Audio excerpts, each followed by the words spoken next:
أدم طرق الباب لعل المغاليق تفتح. اليوم جبت لك وصفة تحل كل مشاكلك، بس عطني جزء من وقتك. أنت ضاق عليك الرزق، استغفر. ما حصلت وظيفة، استغفر. تأخر الزواج، استغفر. لم ترزق بأولاد، استغفر. أثقلك الدين، استغفر. أتعبك المرض، استغفر. داهمك الهم، استغفر. زارتك مصيبة، استغفر. الحل في الاستغفار لكل مشاكلك. يقول ابن القيم: من أدام الحمد تتابعت عليه الخيرات، ومن أدام الاستغفار فتحت له المغاليق. يا الله، والله بالاستغفار تتساقط مشاكلك كما تتساقط أوراق الشجر. همومك تتلاشى، والله تتلاشى. هذا وعد مو مني، بل وعد من الملك.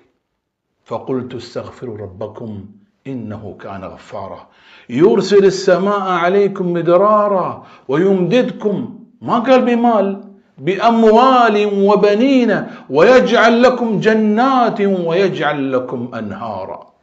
يا الله. ثم قال: ما لكم لا ترجون لله وقارا. وإذا بدأت الاستغفار لا تصير بخيل وشحيح تستغفر 20 أو 30 مرة بس، بل استغفر كاستغفار أبي هريرة رضي الله عنه. تدرون كم مرة كان يستغفر اليوم؟ 12,000 مرة ما بين تسبيح واستغفار. وكان يقول: استغفر على قدر ذنوبي. فماذا نقول نحن؟